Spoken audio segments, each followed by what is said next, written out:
เดี๋ยวเฮียมา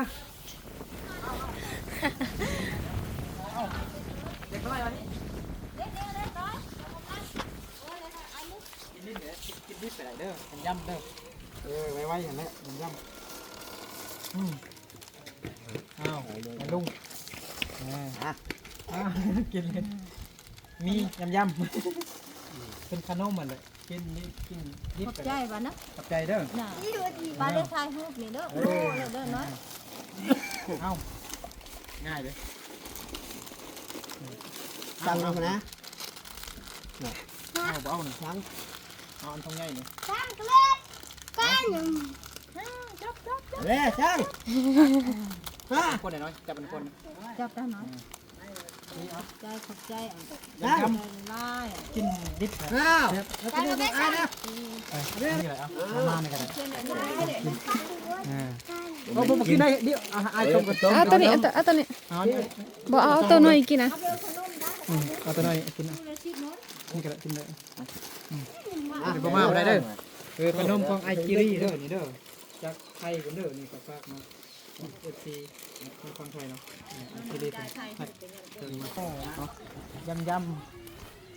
งามดีอยู่นี่ได้เนี่ย คุณเลย ไปเบิดหรอปะบางตอนนี้เลย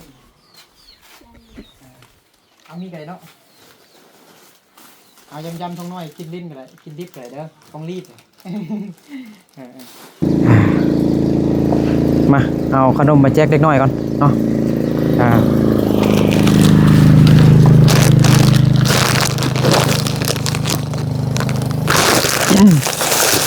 จักขนมจักมียำพี่น้องเนาะของ FC ที่ฝากมา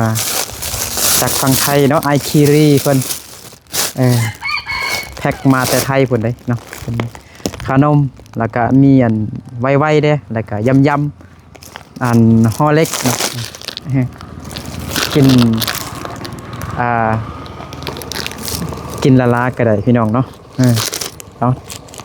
กราบสบายดีพี่น้องเบอร์สุภูสุคนที่เคารพหักแพงเด้อยินดีต้อนรับเข้าสู่ส่องบ่าวนึกเผาไพรเส้นเก่าเหมือนเคยเหมือนเดิมพี่น้องเนาะตอนนี้บ่าวนึกอยู่บ้านห้วยสะแงมเมืองชัยบุรีแขวงชัยบุรีสปปลาวเหนือมื้อนี้ก็ขึ้นมาห้าหนองไม้เนาะเป็นห้าหนองไม้มือก่อนเขาก็มาห้าน้องมาแล้วน้องใหม่บ่สบายมือนั่นพี่น้องเนาะมื้อนี้เอากลับมาเยี่ยมยามท่ามข่าวน้องอาการของน้องใหม่แล้วก็น้องๆแต่ละคนเนาะน้องชายของน้องใหม่ว่าอาการดีขึ้นหรือบ่หรือว่าเป็นจังไดเนาะคันยังบ่ดีขึ้นก็จะเป็นต้องได้พาน้องใหม่แล้วก็น้องชายของน้องใหม่ทั้ง3-4 คนไปห้องหมอนี่แหละพี่น้องเนาะเป็นวัดเป็นไข้ขนาดมันติดกันไปพี่น้องเนาะ FC บางคนก็คอมเมนต์มาว่ามันติดกันง่ายเพราะว่าเวลาเขาจะกินเขาแล้วถ้วยเขานะจะมีแต่ถ้วยเดียวเนาะใส่ข้าวแล้วก็ใส่น้ำแล้วก็ถ้ากันตักกินถ้วยเดียวนะมันจะบ่ได้แยกพี่น้องเนาะกินน้ำกันนะมันก็เลยติดกันง่ายเนาะพญาติเดี๋ยวบ่นึกเอาขนมให้อันเข้าอันแม่ป้าแล้วก็อีลุงอยู่นี่ก่อนเนาะขนมที่ไอคิรีเพิ่นฝากมาเนาะขอบใจขอบคุณไอคิรีเพิ่นเนาะที่มีน้ำใจขนมแท้ก็บ่นึกก็ได้แจกมาหลายครั้งแล้วพี่ดอกเนาะบัดนี้แจกนี่เนาะผู้ละ2ห่ออ้าวมียำขนมบ่เบื่อดอกเดี๋ยวค่อยสิกินให้เบิ่งเด้อโอ้เขายานพี่น้องบ่ยานบ่เบื่อดอกเด้อเอาปะขอบใจ โดยขอบใจโดยโอ้เอากินลิ้นกินลิ้นก็ได้โดยขอบใจจะดีมีแฮงเด้ออยู่ในก็จังมีน่ะโดยสบายดีเอ้าขนมเอ้าไอ้นับขนมมานี่บอกกันล้านมาดูบอกล้านมาเบิ่งดูไปบอกกาเข้าเฮือนยันมันพิษเนาะบางคนกับพิษใส่เข้าเฮือน โดยที่บ่อนุญาตฮะเข้าได้บ่บ่เป็นหยังบ่เดี๋ยวค่อยบ่กล้าเข้าไปยำๆหมดเด้อนี่เด้อกินลิ้นก็ได้เอาฮะเดี๋ยวบัดนี้ก่อนนี่ขนมเดี๋ยว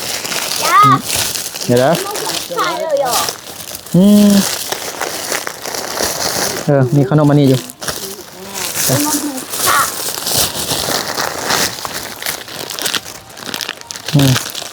อ้าวช่องทงเลยอันนี้เลยอันนี้มันไวโอ้ยเด้อจักปีแล้ว3 ปี 4 ปี3 ปีเนาะมาไปโรงเรียนเถอะ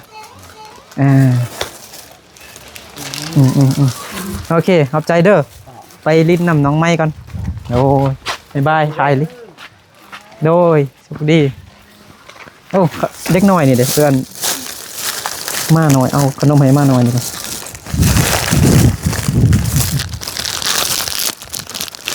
เอาดีต้นมันพี่น้องเนาะมัดมันไงเอาดีต้นมันมาหน่อยเขามัดมันไว้ดิคือบ่ปล่อยมันนะคือบ่ปล่อยมันโอ้บ่ปล่อยมันพี่น้องมันขี้ดื้อมันซิมเล่นมาทางรถอยู่ไกลๆนี่พี่น้องเนาะแต่รถต่ำรถเหยียบขนาดเด็กน้อยก็ยังขี้ดื้อ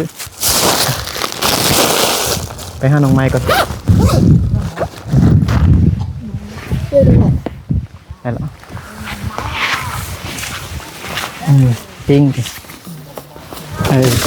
โอ้บ่นึกหนักอีกแล้วบัดนี้ซื้อเข้ามาให้น้องไม้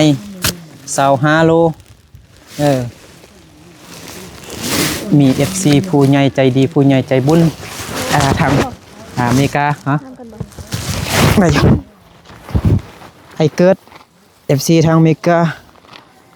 ให้บ่นึกซื้อเข้าให้น้องไม้เป่านึง2 เป่านี่แหละแต่ว่าต่างมาไล่บ่ได้ต่างมาแต่25 โลเพราะว่าเฮาบ่มีรถใหญ่ใช้รถจักรมาพี่น้องก็เลยซื้อมา25 โลก่อนแล้วมื้อหน้าจึงซื้อมาอีกตึมครึ่งนึงซื้อให้เป่านึงก่อนเนาะซื้อให้หลายบัดเดียวก็อย่าก็เจ้าสิไปแบ่งให้คนอื่นกินนะขนาดครอบครัวของเขาเจ้าก็ยังบ่พอหั่นน่ะไปแบ่งให้คนอื่นทางคนอื่นก็อาจจะมีหั่นแหละเขาเจ้ามีให้มีส่วนมีหน้าแต่ว่าครอบครัวของน้องไม้นี่บ่มีเลยพี่น้องเนาะหาเช้ากินค่ำบางมื้อก็ไปรับจ้างบางครั้งก็ไปจ้างเอาเข้านี่ล่ะ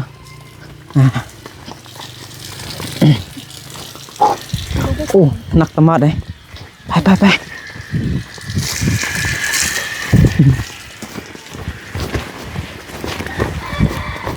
ยังไว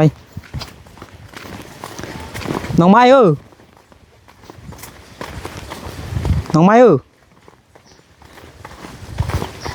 บ่ได้ยินน้องไม้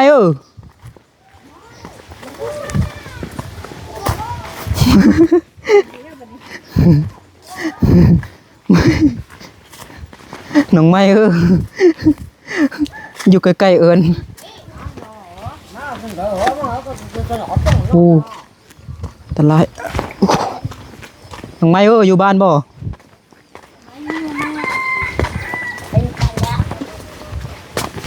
เปิดประตูให้ได้น้องไม้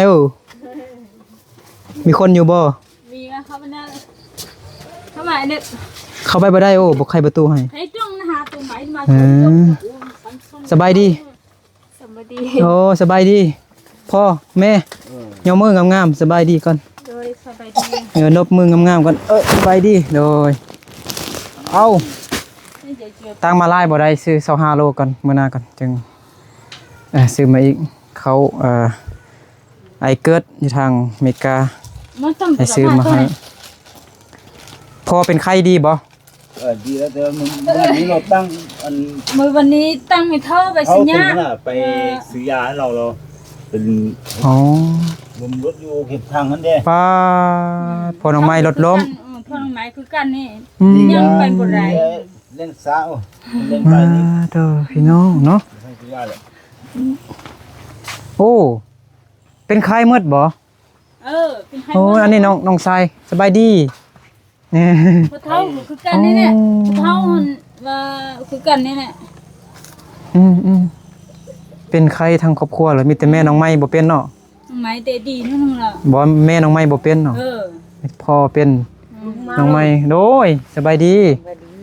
แม่เฒ่าแม่ย่านี่บ่เป็นใครติ เป็นไข้แหละ เป็นใคร เป็นไข้เป็นไข้ในนอน อืม ไปบ่ได้ยังอ่ะ ไปบ่ได้ เขาก็เป็นไข้ เอาเบิ่งเก็บ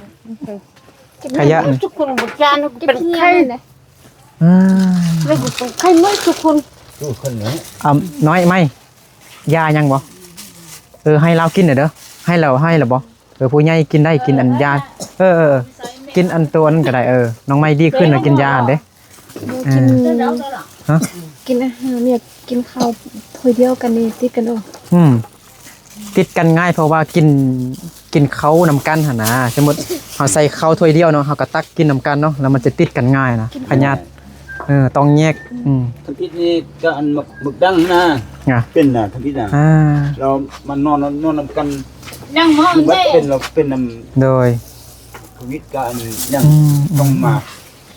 ซื้อปิ้งไก่อยู่เฮือนเลยเบ้ามาให้ นายเนี่ยนาง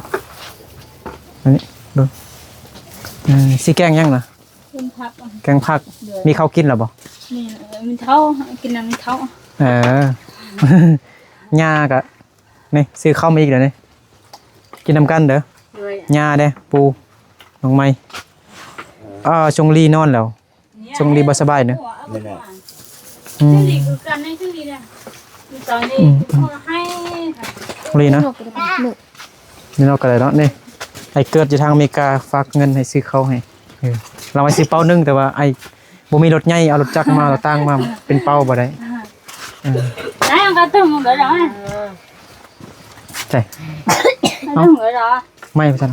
น้อยไหมไปยังนะไอ้นึกจะเข้านี่นะ เป็นได้ จะกินข้าว รู้น่ะ nó giống như cà phê có thể để ăn không à นึกจะเข้ามีบ่เขากินนะไอ้นึกขอเปิดนี่มึงเด้อยังนี่นะซีนบ่ mà ông lúc này đi lên gì nhá mày lên gì nhá ฮะบ่น้องไม้เฮ็ดเปียกบ่ทาแจะเล็บก็ได้ที่บ่ทายอมเล็บก็ได้ที่น้องไม้เฮ็ดเวียกจกกระปูมันกับเพื่อนคือเก่านี่ไปเกี่ยวเข้ากับเพื่อนคือเก่านี่ให้น้องไม้เห็นหมู่เฮ็ดอยากงามก็เลยทาเล็บพี่น้องเนาะแจะเล็บน้องไม้ก็นี่แหละพี่น้องเนาะน้องก็ นั่นนี่เลยบ่ เด็กน้อยเด้อันนี้ก็ได้อันก็ได้ ที่กล้าตรงหน้า มาพี่น้องคนเย็นนี้เย็นดี ต้องก็จะเอาไป น้องไม่นะนะซาลีมานำซาลีพี่น้องสบายดีซาลี ไปดี thôi cứ cầmมาเลยเนาะ โดยมาแล้วสบายดีโดยเมทัลเนาะไปย่างมาไปลิ้นมาไม่ย่างขนาดทงย่างมาย่าง không ra xí ข้าวโพดเอาไปเฮ็ดหยังเอาไปปลูกบ่ เอาไปเกลือไก่โดยเอาอันมีไว้หน่อยๆเอาให้ปลา đi vào của em bữa đi nhỉ ฮะ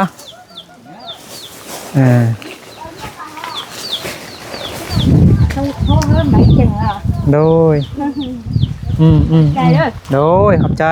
อยู่ดีมีแห้งเด้อนั่งหน่อยก็นั่งไม่ก็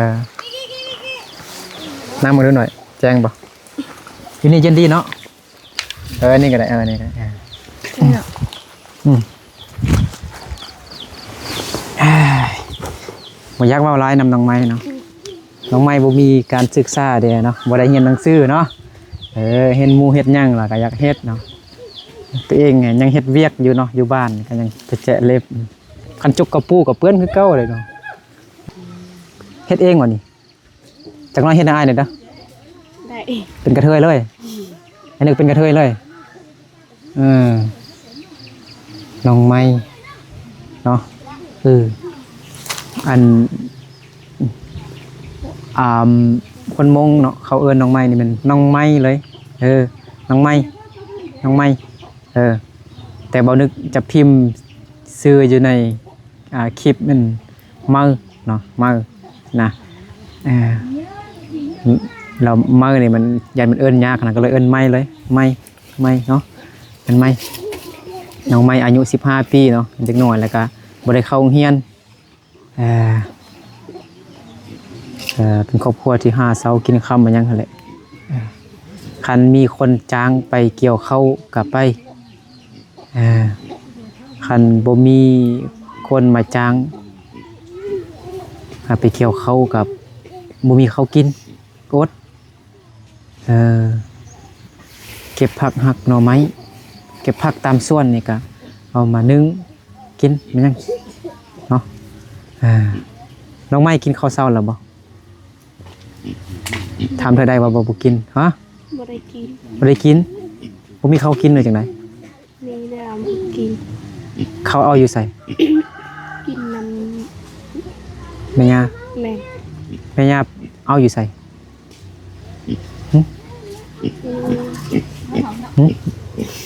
น้องใหม่แม่ย่าเอาอยู่ใส่ไปเกี่ยวเขาเข้ามาฮะไปช่วยเขา บ่แม่อยู่ซ่องคุณพ่อ ฮะลูกสาวคุณพ่อ ยังก็นะ ยังนะคือว่าหมู่มาหาน้องไม้แล้วบัดนี้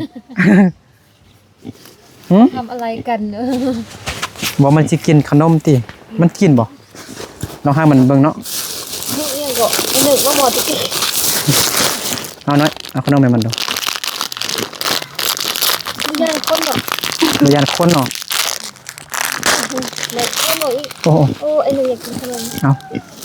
จับให้ดูจับจังสิ ต้องทอดขนม ใส่นี่ไว้นี่ ยานอ่ะ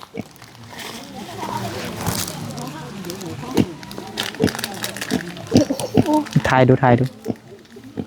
มันสิกินบ่กินติเอ๊ะกินอยู่อืม โอ้ในกับมีแล้วบ่นี่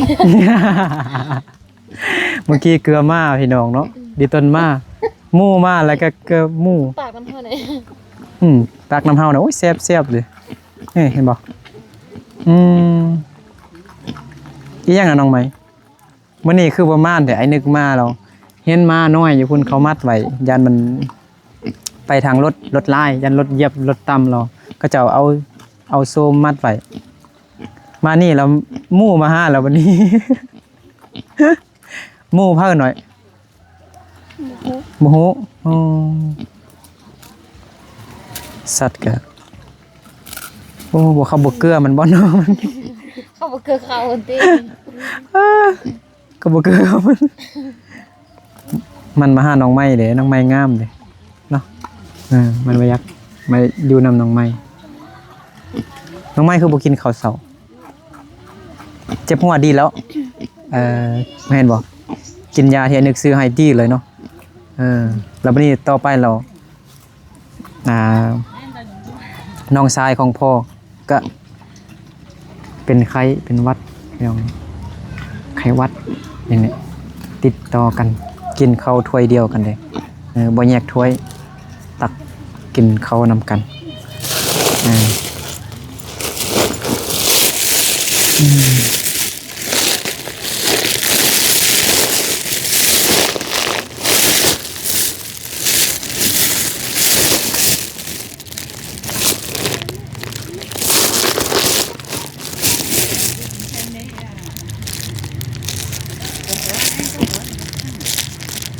อันนี้มันขนมเหมือนยังไง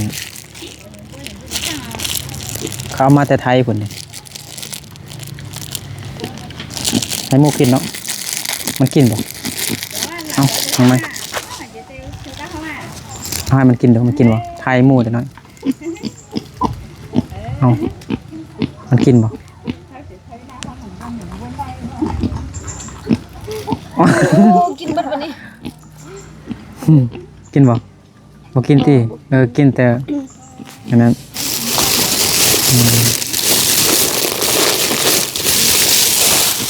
อ้าวอันนี้เอาให้น้องไม้นี่เอาไปต้มกินเหรออันนี้มียำๆน้อยๆนี่ลืมอ้าวมานี่แหละขนมของไอคิริฝากมาแต่ไทยพุ่นน่ะเอามาหลายแฮงพี่น้องเป็นกล่องใหญ่ๆวันนึกก็แจกเด็กน้อยลายบอนแล้วเนาะบางทีก็บ่นึกก็บ่ได้ถ่ายคลิปเนาะเห็นอยู่แคมป์ทางบ่นึกก็เอาให้หน่อยเอาขอบใจ FC เด้อ ขอบใจ ขอบใจไอคิริ ไอคิรี ขอบใจไอเกิดสิเข้าให้ ขอบใจไอเกิด ไล่เด้อ มาไล่เด้อ ขอให้ไอเกิด ข้อให้ไอเกิด ยงอยู่ดีมีแฮง ยง จงอยู่ดีมีแฮง จงอยู่ดีมีแหง สุขภาพแข็งแรง สุขภาพแข็งแรง ความเจ็บอย่าได้ ครบเจ็บอย่าใด ความไข้ คนไข้ อย่าให้มี อย่าให้มี ให้ร่ำให้รวย ให้รับให้ร้อย สาธุ สาธุ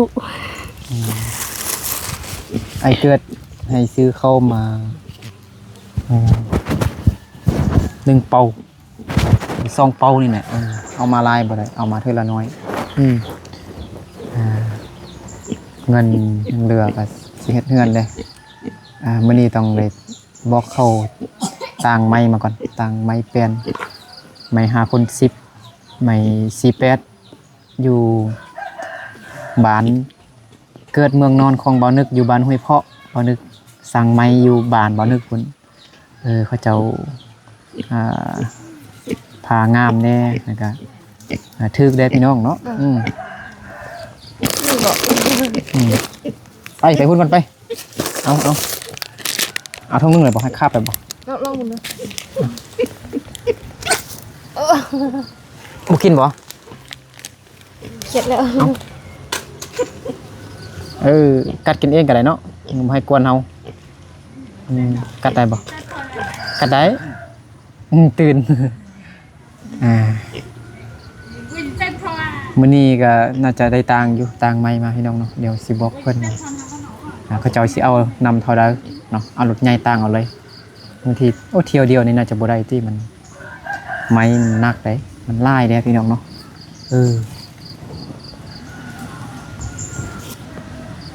โดยสบายดีพ่อน้องกาพี่น้องเนาะมาลิ้นน้ำพ่อน้องไม้ค่อยปิดให้พุ่นเนาะเพิ่งเฮือนน้องไม้นี่เนาะพ่อน้องกาบ่แม่นเฮือนน้องไม้เฮือนของย่าพ่อปู่แม่ย่าพ่อปู่แม่ย่าไล่ตลอดบ่ แม่ พ่อปู่แม่ย่าไล่น้องออกจากเฮือนตลอดบ่โดย สิอยู่ไสก็อยู่แม่นบ่แต่น้องบ่เครียดเด้อ โดย เขาต้องฮู้ต้องเป็นคนกตัญญูกตัญญูเด้อต้องฮู้เบิ่งคนเขาด่าคายก็อย่ากำลังสิแป้งเฮือนเนาะ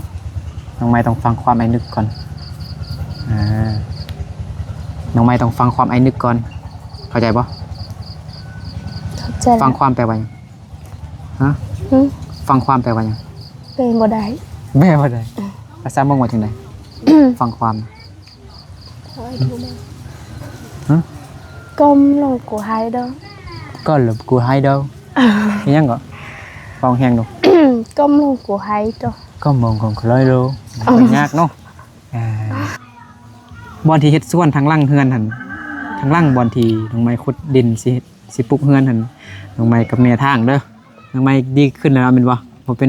เป็นไข้แล้วเนาะกินยามื้อเดียวดีเลยพากันไปทางกับแม่เด้อต้น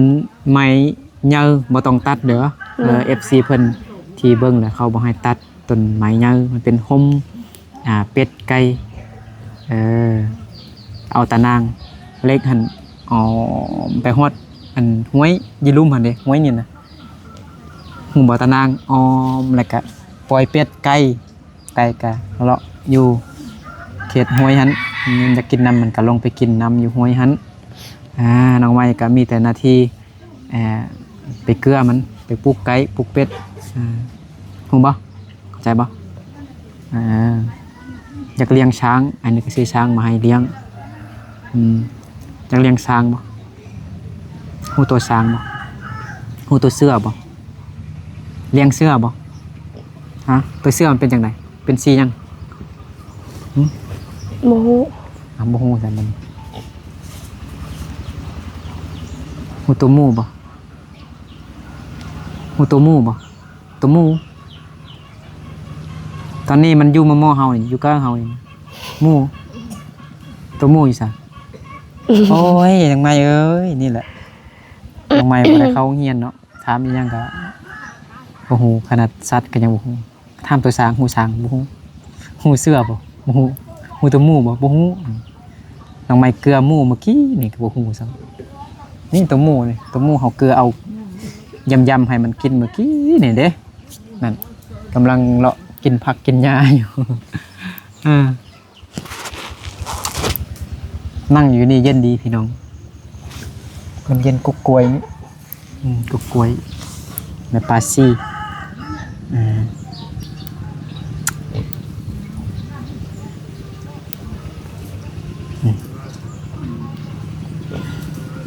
จักหน่อยนี่ตอนแรกนี่ก็ไปทางก็ได้บ่เดียวก็แล้วเด้อไปนำแม่เด้อ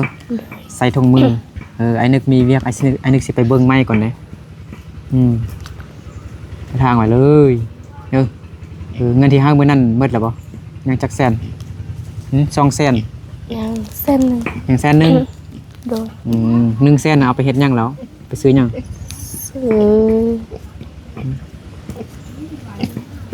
ซื้อข้าว ซื้อข้าวแม่อ๋อใช่บ่กินน้ำยากินแต่ตัวนี้เมื่อวานนี้มันกินข้าวเฮาซื้อแม่โลเท่าใดเขาขายอยู่นี่25โอ้ได้2โลซื้อได้4โล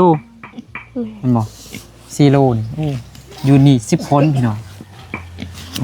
สมาชิกในครอบครัว10คนมันเอาให้แสนนึงก่อนเด้อเขามีกินแล้วเนาะ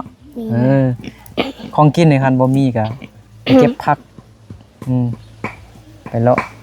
ชวนแนบนี่หน่อไม้บักกะลายฮู้หน่อไม้บ่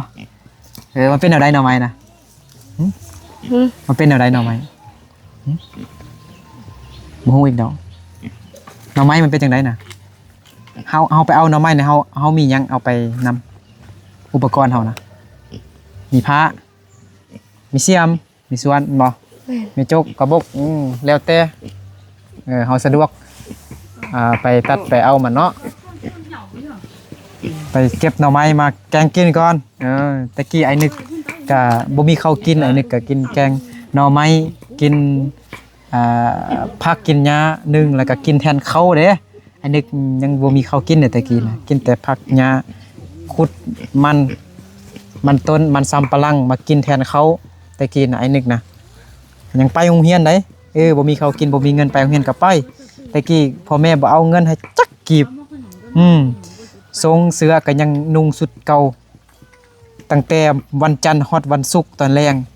จึงไปซัก1จันทร์คานพุธหัดศุกร์ 4-5 มื้อพุ่นซักเทื่อนึงสุดนักเรียนให้นึกนะขาดเบิดให้นึกมักลินอันยางยืดแดตอนนั้นแล้วก็ลินมักดีเห็นได้เปื้อนหมดแหละมือเปื้อนอันนึงแล้วก็เช็ดใส่เสื้อนักเรียนเปื้อนหมดสู้ชีวิตแห่งแต่กินน่ะอ้ายนะเอาพอน้องก้าวว่ายังบ่กินเราว่าไปบ่เข้าใจกับน้องกาพี่น้องเนาะพ่อแม่อยู่บ้านลำบากแฮงบ่มีข้าวกิน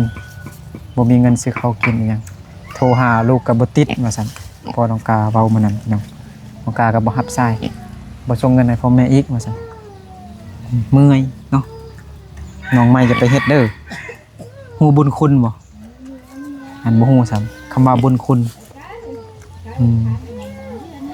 สงสารพ่อแม่ที่เลี้ยงเฮามาแต่น้อยสงสารพ่อปู่แม่ย่าที่เบิ่งเฮามาแต่น้อยเฮาต้องตอบแทนบุญคุณของพ่อแม่ พ่อปู่แม่ย่าผู้ใดที่เลี้ยงดูเฮาตั้งแต่น้อยเฮาก็ต้องบ่ต้องลืมบุญคุณของเขาเจ้าเด้อเอาให้น้องเส้นหนึ่งเอาบ่เส้นหนึ่งเอาบ่เอาไปเห็นยัง เขากินก็มีแล้วนะ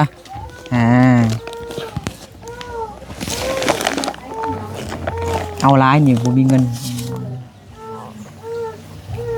เฮ็ดเงินเลยเงินสีจ้างนายสร้างมาเฮ็ดเงินเลยก็บ่มีเอาละเงินของ FC ผู้ใจบุญหลายๆคนที่ฝากไว้นำไอ้นี่ขอบใจ FC ผู้ใจบุญขอบใจ FC ผู้ใจบุญผู้ใจบุญเว้าคือไอ้นึกเว้าเมื่อกี้ได้บ่เว้าเบิ่งดูเว้าบ่ได้ก็เว้าใจขอบใจอีหยังเด้เว้าต่อดู FC ผู้ใจบุญว่าบ่ได้แล้ว เจ็บคอนั่นเจ็บคอโอ้มีข้ออ้างแล้ววันนี้ ขอบใจขอบคุณ FC เบิร์ดสุขูสุคนเนาะที่ยังเป็นห่วงเป็นใยน้องไม้เนาะพ่อแม่น้องไม้ก็คือแบบยังเป็นคือคล้ายๆแบบเด็กหน่อยพี่น้องเนาะเราน้องไม้ก็แห้งหายล่ะ น้องไม้ก็เด็กน้อยเด้สัญชาติเนาะ15 ปีแล้วก็บ่มีการศึกษาเด้เนาะหมู่เพื่อนพาไปเฮ็ดหยังก็เฮ็ดพี่น้องเนาะเห็นหมู่เพื่อนเฮ็ดหยังงามจักหน่อยแล้วก็เฮ็ดก็คือเฮ็ดเล็บนี่แหละเนาะน้องไม้ก็จะเล็บดำๆงามเนาะก็คันสิหัวซ่าก็บ่ได้พี่น้องเนาะน้องไม้เนาะโอเคขอบใจขอบคุณ FC เบิร์ดสุขุสุคนเนาะที่เขามาติดตามรับชมคลิปบ่าวนึกแต่ต้นจนจบเนาะขอให้ FC เบิร์ดสุขุสุคนจงอยู่ดีมีแห้งสุขภาพแข็งแรงความเจ็บใดๆความใครจะให้มีเนาะให้ร่ำให้รวยเบิร์ดสุขุสุคนเนาะเลยไปยังนะไปจิไปไสเนี่ยไปหาผู้บ่าวติ ถึงบ่แม่นโดยเนาะก็เอาเนาะบ่าวนึกเดินทางไปเบิ่งไม้ก่อนพี่น้องเนาะบ้านบ่าวนึกพุ่นแหละเดี๋ยวบ่าวนึกจะไทยอัปเดตเรื่องไม้สิเฮ็ดเฮือนของน้องไม้นี่ก่อนเนาะไม้โอเคเอาสำหรับคลิปนี้บ่าวนึกกับน้องไม้ก็ขอลาพ่อแม่พี่น้องเบิร์ดสุคนไปก่อนเนาะแล้วพอกันในคลิปต่อไปเด้อสบายดีน้องไม้สบายดีเฮ็ดเวียกเด้อได้เงินแล้วมีข้าวกินแล้วเด้อโดยให้นึกกลับมาเบิ่งคันบ่เห็นเฮ็ดระวังไม่แซ่ปั๊บใส่ก้นฮู้บ่ฮู้ไม่แซ่บ่ไม่แซ่เอามาเฮ็ดหยังตีไผน้องไม้ตีน้องไม้ ตีคนอื่นบ่ได้บ่น้องไม้ตีไอ้นึกบ่ได้บ่บ่ไอ้นึงบ่ขี้ดื้อไอ้นึงบ่ขี้ดื้อ น้องไม้ขี้ดื้อ